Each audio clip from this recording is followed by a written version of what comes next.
Good evening, everybody. Welcome to the channel. I am Brian Lusk. Thank you very much for joining me today. Glad to have you here, and I hope that we see even more of you. So please pipe in with a comment as soon as you pop in so I can know that I'm not talking to myself this evening. All right, so let's go ahead and get started here. I've got a few interesting things to go through, and we're going to be talking about the purported peace deal, Vladimir Putin's counter offer, the changing narrative around the deal, and everything going on, as well as a bunch of other related information about what's going on in Ukraine and the war and everything else like that. So let's go ahead and jump right into it. I'm going to start off by talking about this piece by Andrew Mikta, who is a senior fellow at the at AC Scowcroft at Atlantic Council. I thought it was an interesting read. It's not that long. I can go through it in just a minute or two here. It is 12 posts, well, 13 posts. But we'll go through it real quick here and give some comments. Andrew's been following analyses in U.S. and European sources, trying to gauge the goals of the new U.S. policy towards Russia. Since the word reset now dominates the conversation, he will use it in this post, though he's arguing it doesn't capture the state of affairs. The most obvious explanation is the Kissinger in reverse, i.e. the Trump administration trying to disaggregate the Sino-Russian alliance, or at least put some daylight between Moscow and Beijing. If that's the case, it won't work. It's different times, different circumstances, and I happen to concur with this. I don't see how they can put real daylight between Moscow and Beijing in this regard because, in my personal opinion, this is a long-standing alliance that has not been broken effectively by the Chinese side. Vladimir Putin is already looking for alliances, and he'd be much more likely to have tried to do a why not both rather than ditch one for the other. So we'll see what goes on in that one. What's missing in this reset plan is a realistic assessment of the nature of the Russian state and Putin's objectives for the past 25 years. Putin wants the U.S. out of Europe. It's been the key Russian goal since 1945 to fracture NATO and decouple Europe from the United States. Hi, Robbie. Glad to have you on board. I'm going through this piece from Andrew Mikta and giving my opinion as I go through it. It is frankly baffling to Andrew that when it comes to our Russia policy, the administration seems to be operating without considering the basics of geopolitics in Europe and Eurasia. We seem to be mirror imaging instead of understanding the distinctly different nature of Russia. And this is a common issue that I'm seeing throughout everything. And I'm not going to claim that I understand Russia tremendously well, but I have had conversations with those who've been to Russia. I have watched this geopolitical situation here for a long time. And to be honest, I see a lot of similarities between Trump and Putin in this regard. Both of them like to say that they're the victim of other people when things don't necessarily go their way. But there's a real distinct difference in the mindset of the Russian government that isn't the same at all about what goes on in the West or in the United States. And I just don't think that we have the grasp of what the fundamental difference is or how it's going to play out. President Trump is right that an alliance can't function if our allies won't spend the money on defense. The largest allies, especially Germany, have been AWOL when it comes to meeting their obligations. But NATO isn't only about the military forces you bring to the table. And no, it's not a community bound by democratic values, for there are other democracies out there that are not bound by military alliances. NATO is first and foremost about countering the Russian threat, and to do so it needs a shared threat perception among allies. Since the end of the Cold War, that consensus on the threat Russia poses to Europe has not existed in NATO, and the current round of resounding declarations about European unity and solidarity with Ukraine hasn't changed that. The security optics still remain regionalized. And I'm going to say this straight up. I am of the opinion that Vladimir Putin, if he had done absolutely nothing, if he had just simply not done anything, not invaded Ukraine in this most recent one, but more specifically, not pushed his luck in the last, say, 15 years, NATO would already be in shambles and there wouldn't be any pieces left worth to pick up. That's because the concept of Russia being a threat sort of disappeared after the fall of the Soviet Union. Not disappeared in the classic sense. I mean, they were always kind of our enemies. But in 1991 through, say, about 2000 or so, there was a lot of optimism about the potential relationship with Russia. There were Western companies coming into Russia. There was a lot of opportunities for them to work together. NATO was actually working with Russia at various points in time. This is the environment where literally NATO was on the brink of falling apart. People weren't seeing the reason for it. And the problem was even with Georgia, Chechnya was kind of like its own thing. And I don't like what happened there, but I'm not going to go into it. But Georgia kind of started getting a wake-up call going again when Russia suddenly started annexing parts of Georgia. And that started to sort of maybe redevelop that threat profile. And the different nations started to say, you know what, we're still right there on the border of a nuclear power. They may not be the global power that they were, but they are still rather dangerous and rather threatening. And they started to kind of work on that a bit. And of course, through the first Trump term and through the Biden years, there was a lot of talk about, look, you need to get your act together. You need to put your money where your mouths are. If Russia is a threat, you need to be putting the money in there to show they're a threat. Otherwise, you're just full of hot air.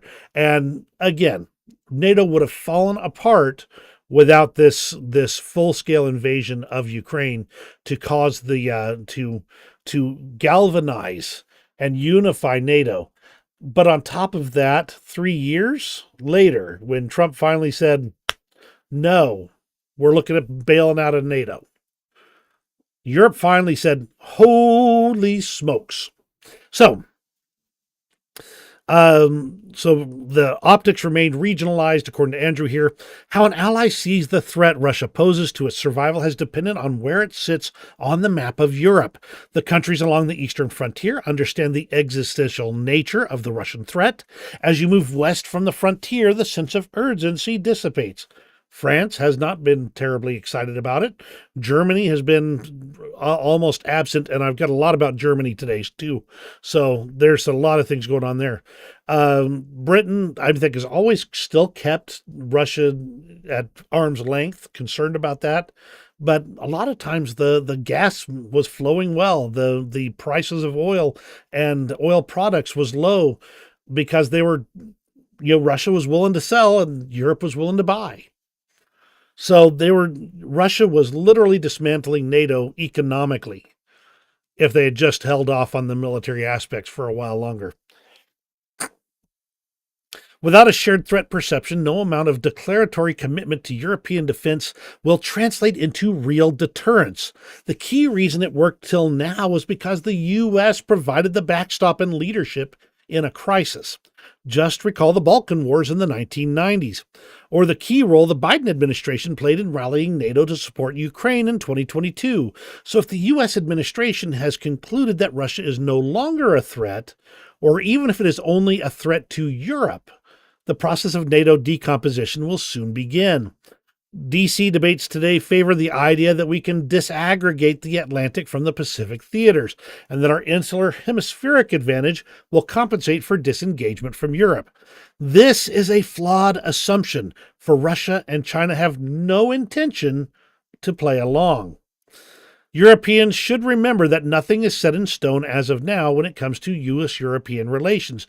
Depending on how Putin and Xi behave, we may see several other equally dramatic changes and realignments in the Trump administration's view of foreign and security policy. So Andrew then concludes with, I encourage my friends in Europe to think calmly and act proactively. Personal relationships do matter today, probably more so than the last. But remember that you have a vital national security relationship with the United States, and we with you. Let's work the problem. Thought it was an interesting piece from Andrew here. Thought there's a lot of aspects of it I absolutely find to be fascinating and very agreeable to my worldview, namely one where the U.S. can still be that beacon of hope and freedom, not stepping away. Still, after the Trump call, which I'll be talking about in a little bit here, Vladimir Putin knows optics, and he knows optics well. So the first thing he did is he went over to he sent people over to the U.S. Embassy in Russia to take down the ZVO, the symbols of the war, in front of the U.S. Embassy. So he knows how to work the optics, how to massage the ego. So interesting to see that happening as well. So let's talk about the peace deal, and I'm going to try and high level this for a bit because there is so much going on and so much has changed since the last time I talked about it. Just to give you a high level summary, Donald Trump browbeat the Ukrainians into agreeing to a ceasefire, a complete ceasefire in all regards. Then he had a phone call with Vladimir Putin, and Vladimir Putin said no. Not interested. If we have a ceasefire, has to be on these terms, meaning we have to get all of the 4 oblasts that we have annexed, including the areas that we do not currently have. The Ukrainians have to basically demilitarize.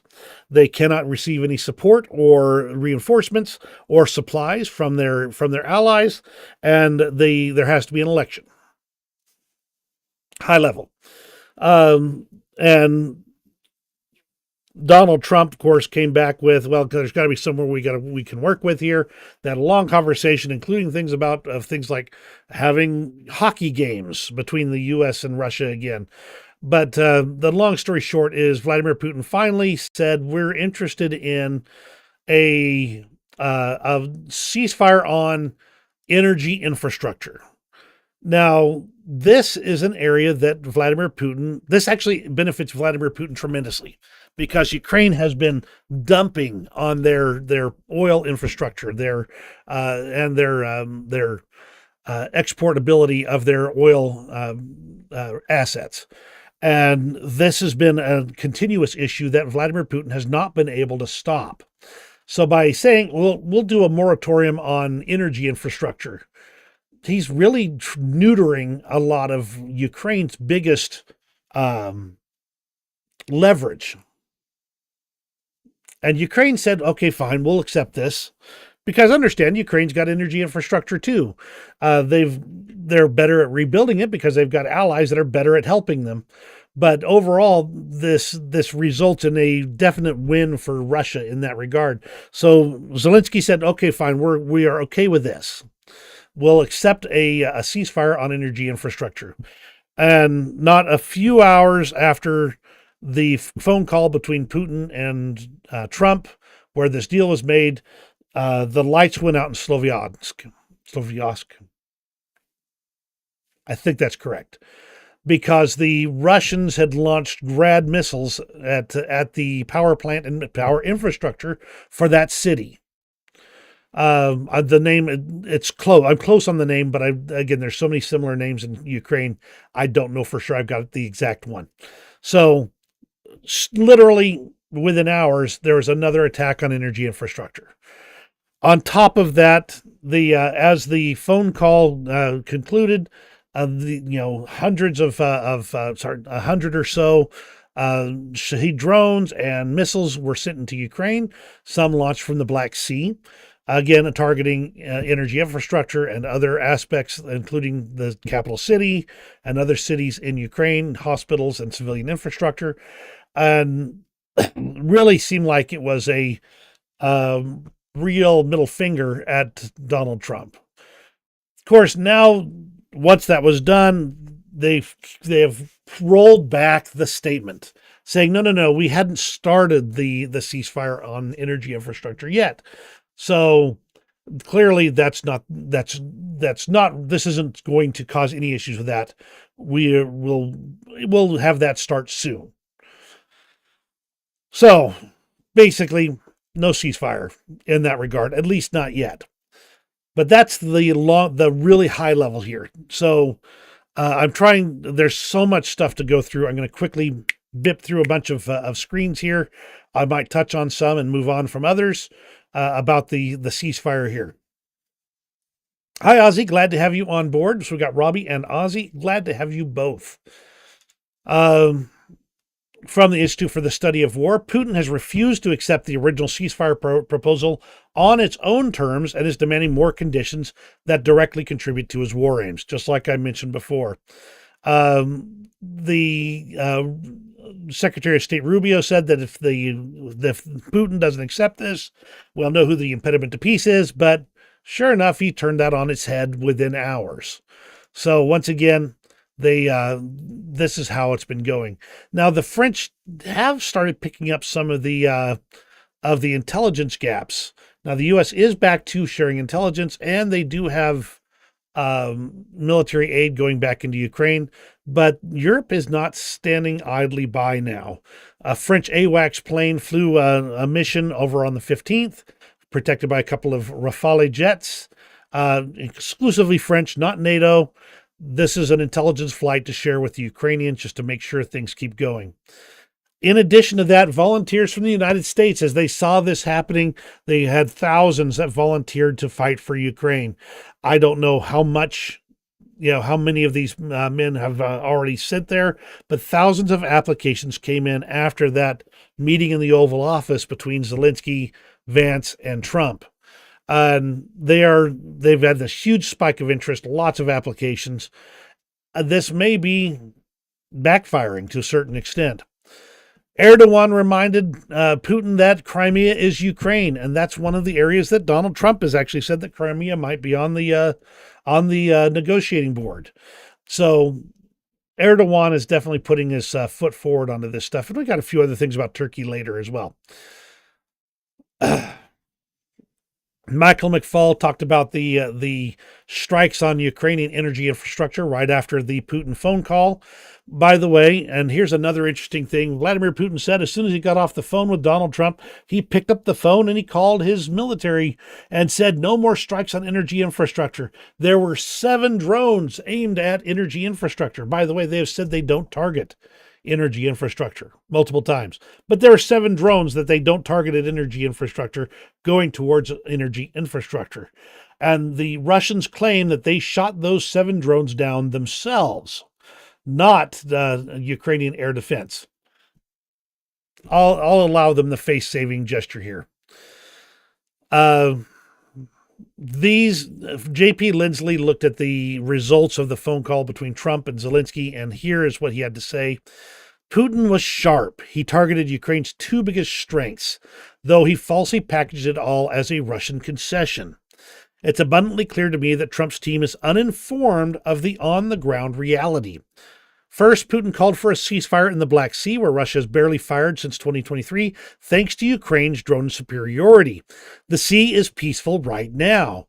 The so-called ceasefire would simply let Russian ships regain control of the sea and international shipping lanes Ukraine has liberated. So a Black Sea ceasefire only erases Ukraine's successes. And then the ceasefire on energy infrastructure. Why? Because it's spring, and he can't freeze the Ukrainians out right now, and therefore he can wait 9 months to target it again. So this is basically more taking away Ukraine's cards. Let's see, this is what day here. This is yesterday. As these phone calls and this diplomacy continued forward, by the way, the next meeting is supposed to happen on the 23rd in Jeddah between Russia and the U.S., We'll see how that goes. I don't know if there's if Ukraine's been invited to that one or not. Still, I haven't gotten good information on it right now. So anyway, a lot of these strikes happened on civilian infrastructure shortly after this phone call and continued for the next several days. Now, of course, as always, Donald Trump said his conversation with Putin went great, and that Putin did not demand that that the U.S. stop providing aid to Ukraine. But the Russian readout of the same call said that he did, and that Trump agreed to it, or at least implied that he did. And then, of course, he said the U.S. and Russia can establish economic relations after the war ends. Again. Then, of course, there was the phone call with Zelensky. And, of course, it was another fantastic phone conversation. Then Trump briefed Zelensky on it, and they had some conversations on the issues. Zelensky did ask for more air defenses. That's been one of the biggest issues they've had, is having enough Patriot systems and missiles to be able to protect them. And Trump did promise to go around Europe looking for additional Patriot systems. The bit about the drone, the Russians saying they shot down their own drones. Zelensky did release a statement saying assurances and just Putin's words that he is giving orders not to hit the energy sector are not enough. They're going to have to see the actual results in the battle here. Okay, here's about the U.S. and Russia meeting on the 23rd. I don't see anything about Zelensky here, so I think that's the update there. Ukraine's red lines remain basically the same, though. Ukraine's not going to recognize Russian-occupied territories as Russian. The Ukrainian Defense Forces cannot be decreased, and Ukrainian military production cannot be limited. If any of those things happen, or at least the second two, Ukraine's done for. They can sustain their combat abilities with their local production and some additional assistance on resources.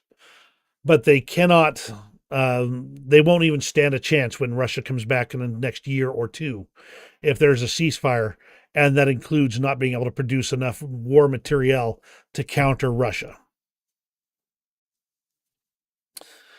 The Sun said that Putin gained all of his concessions from Trump and none at all from Putin at all. So at least that's various people's readout on it. Now, there was a program on the U.S. side that the U.S. was tracking children that were taken from Ukraine to Russia, and that program was shut down. But there was some reports that the data that they collected over the last several years was deleted. The U.S. has denied that data is deleted. They still have that data from all the reports. The program itself remains shut down, to my knowledge. So the reports that they deleted that evidence appeared to be false, at least at this point in time.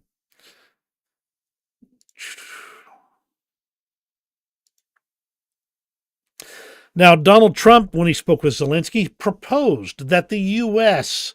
could own Ukraine's energy plants and then manage them, and that would be the best protection for the country's infrastructure, according to the White House statement. I don't know how I feel about this. I could easily see a working relationship developing about this. I'm not sure Ukraine can just hand that over. I get Burisma vibes out of it, honestly. I get the kind of same feeling I get from when Biden's son was on Burisma's board. And Burisma, by the way, might have been in Ukraine, but it was a pro-Russian company. And in fact, the CEO of Burisma ran to Moscow when things went south. And so I'm just getting that same vibe. The feel I get from this statement is pettiness rather than a proposal. But there could be some great benefits to having that relationship going there. I don't know. That's my opinion as to how I feel about it. But there's possibilities here. There's some real possibilities. We'll have to see how that comes through. Zelensky did praise U.S. intel, saying it helped keep help them out tremendously. Without U.S. intel, we wouldn't know where Russian ballistic missiles are heading, but we have our own intelligence. So without U.S. intel, they're restricted, but not out of the fight. All right, the claims about that here. The Institute for the Study of War analyzes that Putin's offers in the basically demands for capitulation on Ukraine's part for a ceasefire indicate he's not really interested in good faith negotiations to achieve a lasting peace. So that's Institute for the Study of War's analysis, etc. Zelensky did say he was ready to draft a no-strike list, saying if the Russians don't hit our targets, we won't hit theirs. This is again as drones were in the air targeting them. Now, the Kyiv Post wrote an article about whether or not the Russians actually shot down their own missiles. I'm going to go ahead and just put this here.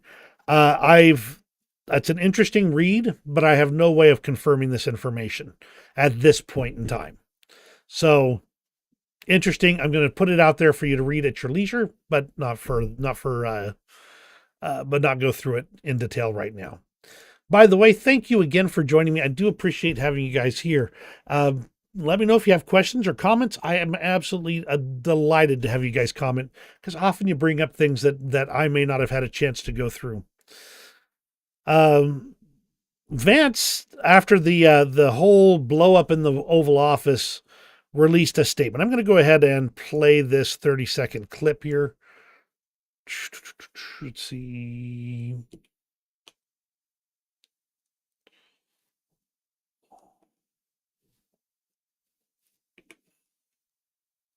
Yeah, there we go. Let's see.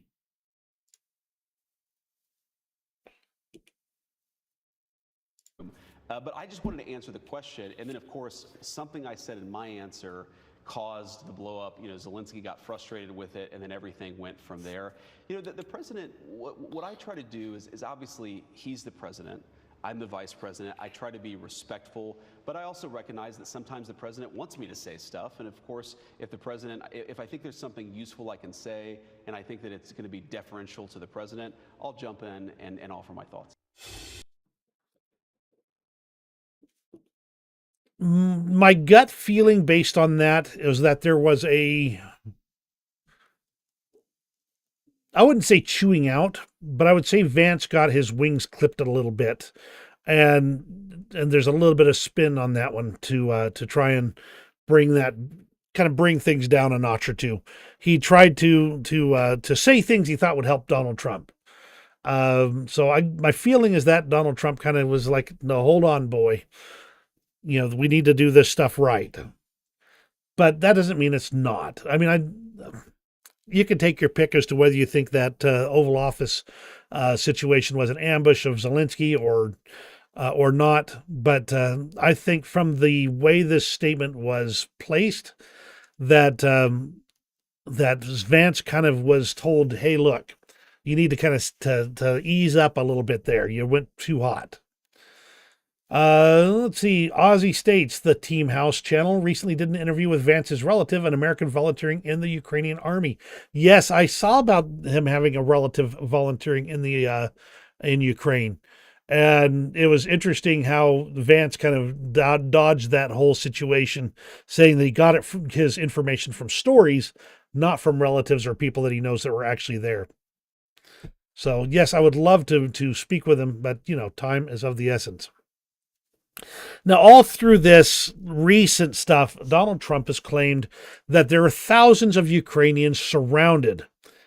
And Ukraine, of course, denied the story. The Institute for the Study of War has seen no evidence of the story.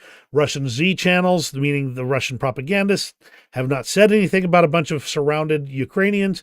The closest thing I saw was one video of a Russian claiming they knew where all the Ukrainians were in Kursk, but were ordered not to fire on them. That's all I've seen claiming this. But Donald Trump has said this multiple times, and I've seen no evidence of that on the maps or on anywhere else. So I just hate to touch on this one because it is so vague. That Donald Trump is saying, "Oh, look, there's these surrounded Ukrainians," and I've begged Putin to allow them to live, to let them to capture them humanely, to let them live, and I've seen no evidence of this at all. As ISW says, there is no geolocated evidence to indicate Russian forces have encircled a significant number of Ukrainian forces in Kursk Oblast or elsewhere along the front lines. And this is something where if it was true, I would absolutely expect there to be video evidence beyond just one guy in a rear command post claiming to have been given this order. So I'm watching that one to see if anything ever comes out of it. This feels like something that Putin said to Trump, and Trump ran with it. Uh, so with the thought that he would look like the savior of Ukraine. I just don't know what more to make of it. But there is one bit of information I'm going to touch on right now, and this one again comes to being in a variety of ways. I have had more information come up that may confirm this, but it's very mixed information at this point in time. The touching on Kursk, the Ukrainian forces have been doing an orderly withdrawal, but still remain and have a presence in a very small portion of Kursk. And I do mean small. They are no longer in Sudza or any of the major cities in that area, towns. They do have a presence in a couple of villages right on the Ukraine border. This is an interesting situation here, but comparatively, at the same time, Pokrovsk is stabilized. Toretsk, Ukraine is making advances. Several other areas, Chasiv Yar, stabilized. And Ukraine making advances in a couple of other locations as well, actually kicking Russian advances back. So, is there something going on in Belgorod? My guess is that there is something going on. The Russians have reported that there was an attempt at an incursion there. The Ukrainians have reported fighting in the area. This is about 20 miles or so south of the existing Kursk incursion. So it's not like it's a huge distance away. It's basically if you took the same. Now that Ukraine has pulled those troops out of Kursk, they've got them available for other operations, and they may be trying to tie up more Russian forces to deal with this area instead of letting them be redeployed into other parts. That said, there's been signs that there's been activity near the Sumy region with Russian forces starting to amass near the Sumy border. Again, I've just got that from general information. I don't have pictures or maps or anything, but that is something that is being reported. So this whole area here has been basically not resolved yet, but it's definitely an interesting set of circumstances going. Now, Ukraine Daily Update does state that there was an attack into Belgorod near Demidovka, which is pretty close to the Kursk incursion. Let me pull up, just since I'm talking about it right now. Here's the current Kursk situation right here, near outside of Sudza. You can see the Ukrainian forces are no longer in Sudza itself and have some forces in Goyivo. The area that they're claiming that the Ukrainians have made an incursion is near Demidovka, in this area right here. I don't have my drawing stuff up right now. But in this area right here, I think you can see my mouse. Hang on.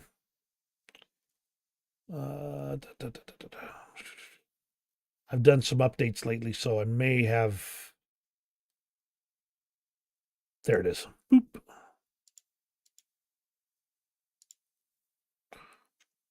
Okay, this area right here is where we're talking about. Up here is the Kursk section up here. This is where Ukraine's been working in this area here. And the reports are that some of these forces have just been allowed to move down to this area here and just complicate things for Russia. I don't have good confirmation on it either way. Some sources are saying yes, some are saying no. Even the Russians can't seem to agree. But this is interesting. We'll have to watch to see if this comes out. Overall, though, if this is something that is happening, BBC says that this is likely a diversionary strike to stretch forces. Interesting to watch, and we will be watching this. I don't think Ukraine is quite ready to give up on the cards that having a presence in Russia itself brings to the table for them. But we'll see how that goes in the near future. Let's go ahead and talk about news out of Russia for a little bit here. A Ukrainian attack on the Unitsha oil pumping station resulted in the complete destruction of a 110 kilovolt Vysoko substation, which cut off the power supply to the pumping station. This is along the Ust-Luga-Druzhba pipeline. Then this is a major export route for Russian oil. You can kind of see what that looks like here. And this would be the area that they're talking about. 3,000 kilometers from the Ukraine border, a refinery in the Khyberovo region caught fire. Now, 3,000 kilometers is a long way, and we have no evidence of a drone strike being involved in this. This is most likely, barring additional information coming in, Russians being Russian.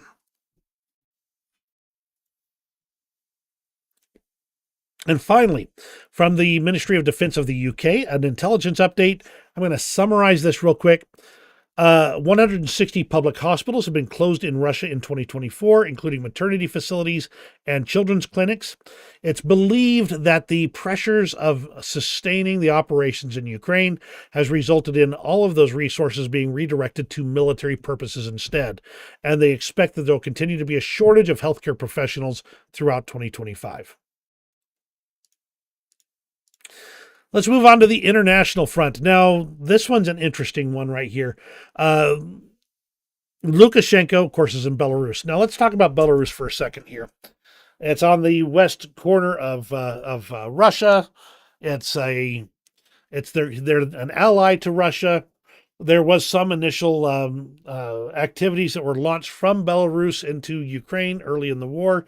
Since then, Belarus has loudly proclaimed that it is not, in fact, involved in this war directly, even though their equipment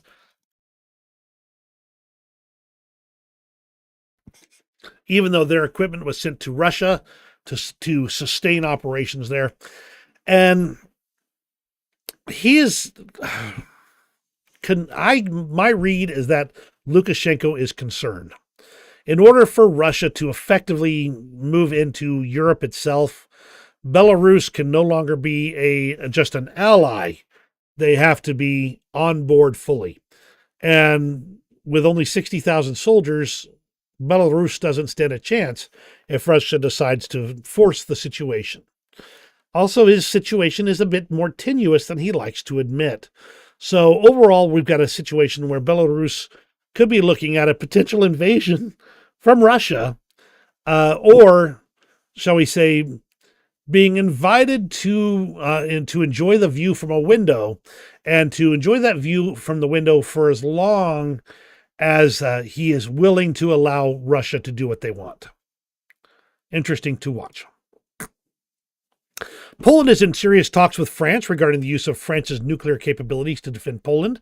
The whole nuclear non-proliferation regime has basically collapsed. Nations are pursuing nuclear weapons. They're going after it. By the way, that is one aspect of the U.S. being in charge of Ukraine's power plants.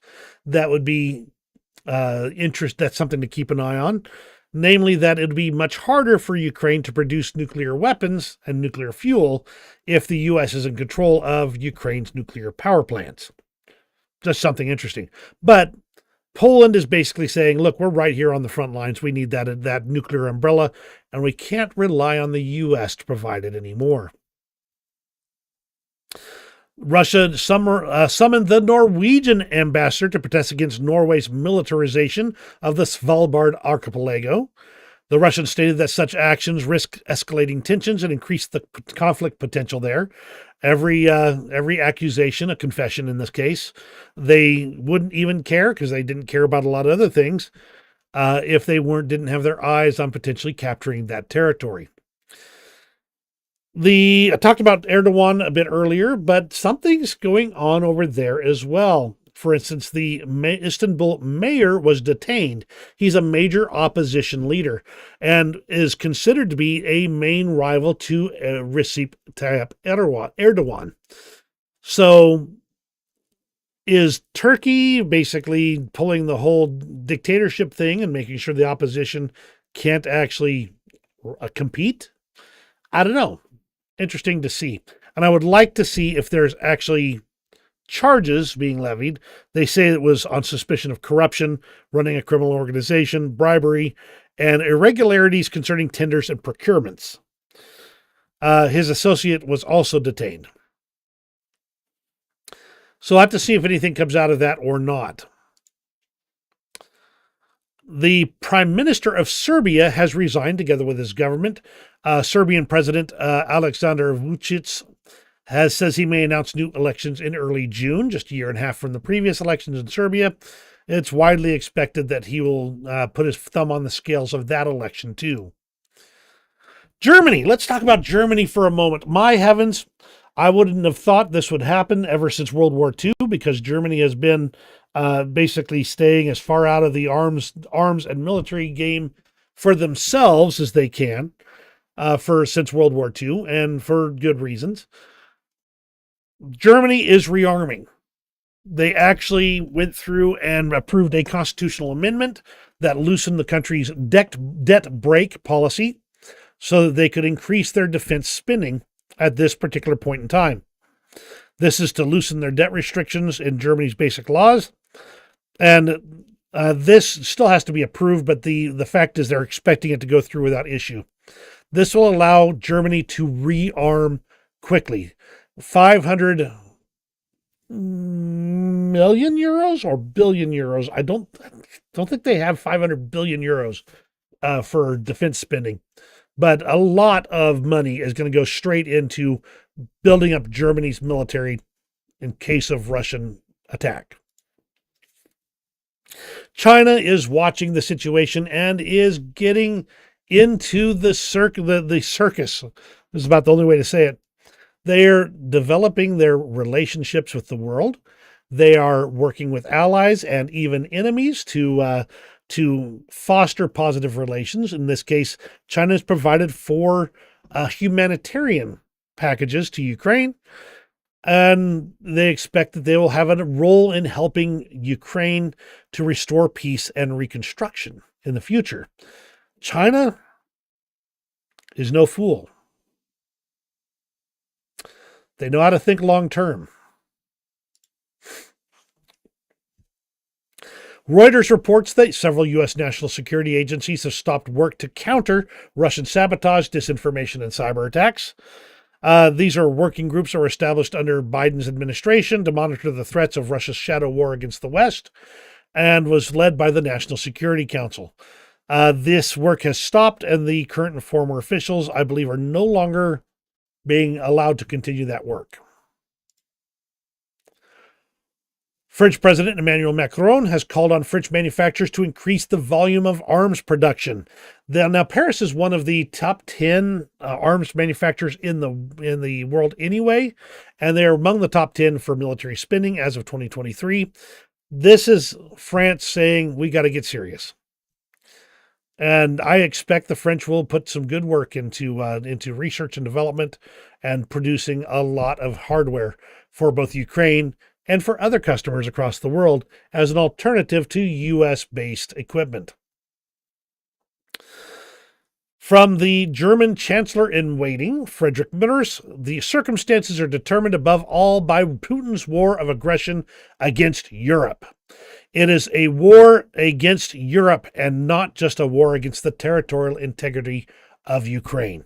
Make no mistake, the goal, the prize, is Europe, and removing U.S. influence from Europe in its entirety.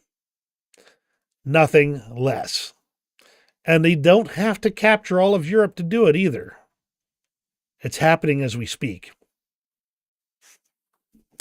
The foreign ministers of Sweden, Finland, Denmark, Latvia, Lithuania, and Estonia have addressed the European Commission and urged it to accelerate Ukraine's EU accession process. Good news for Ukraine. Okay, I talked about the Ukrainian child abduction information earlier. From Tendar, we have got his commentary. Now, this is a commentary. Anyone familiar with Putin and Russia knows that the chance for peace are virtually zero. We have been here multiple times and failed 100%. This war is only raging because Putin and his ilk never believed in peace or international treaties. The track record is clear, and it will not suddenly start to be different. Now, the reason I actually put this here is because he included this picture from the Telegraph. We will send peacekeepers to Ukraine without Russian consent, from Emmanuel Macron. One of the key demands of Vladimir Putin is to not have European peacekeepers. And Macron is saying that we're not going to let Putin dictate our foreign policy.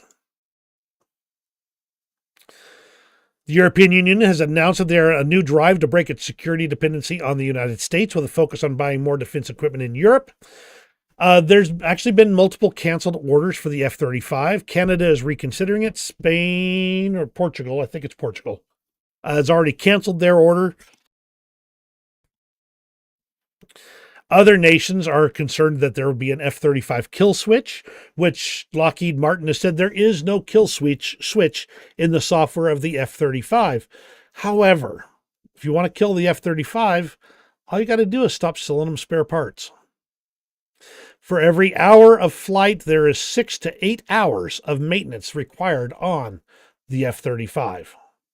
It would not take long for those to become expensive paperweights. And this is just another one where he talks about Trump saying that they could own Ukraine's energy facilities, and this would protect that infrastructure because Russia wouldn't dare to touch it if the United States owned it. Be interesting to see if that's true, actually. All right, so let's talk about the situation on the front lines here. I kind of already done a bunch of stuff on this here.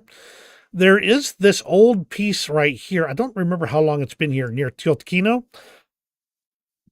but it's finally showing reliably on the maps. So I'm just going to point it out here that this is showing on Ukraine's side at this point. Sudza, you can already see that this is greatly reduced from the area in Kursk that was being held by Ukraine. I already mentioned the Dimidovka area right there. The rest of the front lines are relatively stable at this point. No real major changes. Let's go ahead and just quickly scan the maps here. Get over here from the actual areas.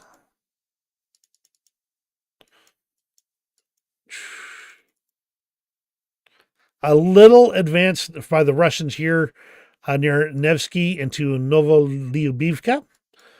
So there's a small change there, and we're talking tiny changes. Let's look at Chasov Yar here. Go back a few days. And there was this change near Hiroyivka. Oh, that was basically just I think they were reporting old information. But Chasov Yar, which was very active just a month and a half ago, no changes. Toretsk. Let's look at Toretsk for a moment here.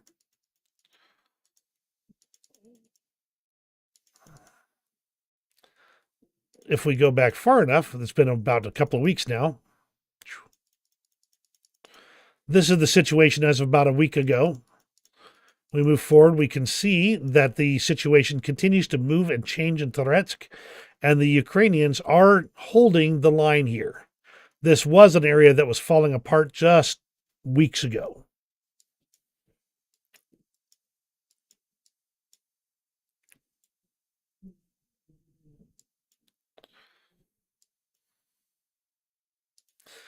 Now, the Russians have said this area near Constantinople is, they've been taking territory there. The only change I've seen is this area in the gray zone here. So I really don't know that we're seeing much anything lately. There was this area right here near Privilny, where the Russians are reported to have captured it. Again, I think that's an old information, but overall, that still is area that the Ukrainians were reporting as theirs not too long ago. And that's kind of the long story short. Just zooming on Kherson here for a moment. Kherson, the battles on this Dnieper River here are intense right now. The Russians keep trying to cross the river, and the Ukrainians keep knocking them down. The situation in Kherson itself is bad, as drones continue to hunt down civilians on the day-to-day. These islands are under nobody's clear control, but overall, again, there's no changes in the lines, just a lot of death and destruction going on. And that's kind of the front lines. I'm going to go ahead and pop through a few interesting things here. Over the last several days, the Ukrainians have destroyed several radars and other vital equipment in Crimea, when indicating that there is a continuing interest in weakening Russia in Crimea. President Zelensky reported that the Russians want to conduct several offensives in the Zaporizhia direction in the east, in the Kharkiv and Sumy directions to put maximum pressure on Ukraine, and he's expecting that in the coming months.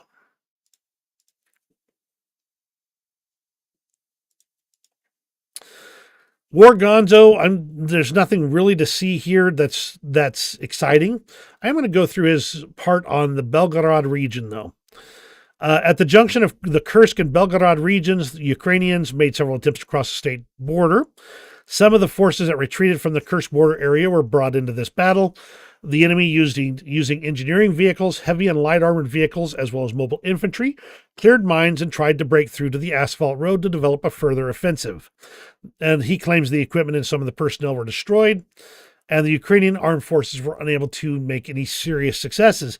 However, they did disperse into the forest near the border, according again to the Russian War Gonzo source.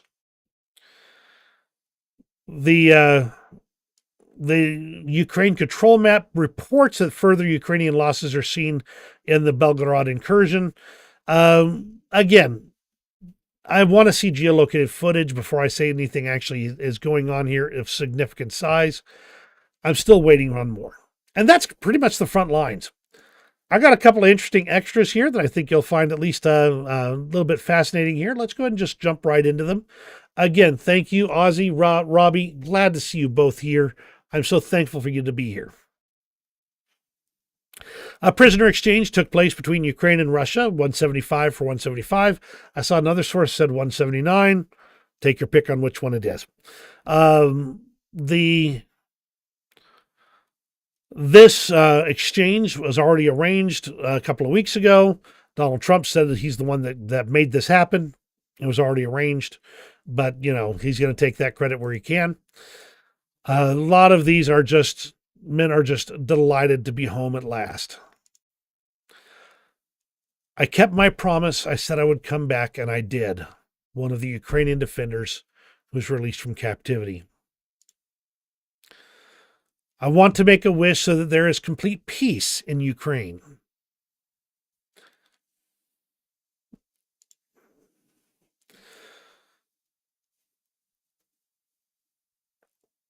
This one I thought was just interesting from a general perspective of a Stridsvan 122. It's a form of the Leopard 2, but Swedish modified, I should say. Still operating, and the thing that I found interesting was the mud. We are in a muddy season over there in Ukraine, so there could be some tougher traveling depending on what's going on. And I'm going to just kind of show this off here. Whoops, mute that noise. This is an armored recovery vehicle, basically recovering a Humvee. And boy, does that thing look destroyed. I'm almost wondering why they're recovering it because of how heavily damaged it is. But who knows? Maybe there's some good parts on that thing. And finally, we're going to end with this. Trees in the war zone are entangled in fiber optic threads from kamikaze drones like a web. The realities of war. Now, I do work with fiber optic cables, and I know that it's that this is actually thicker than I expected for this type of operation. This would not be near as flexible as a thin fiber optic line, but it would definitely be more robust than a super thin hair sized wire or fiber optic. Just insane. And that's everything for today. Thank you very much for joining me. I'm always glad to have you here. There's so many things going on, and information changes. Sometimes in the short time you just even preparing these videos. I hope you guys did get a chance to see the couple of lives on the commute that I did. Let me know if you find those interesting or useful. Kind of it's hard to like interact as much when I'm doing that because I want to drive my car and not wreck. But that's I usually do those when I have information that is new or hot, and I want to talk about it for a little bit, and kind of give it a little bit of what's rolling around in my head, about what's going on.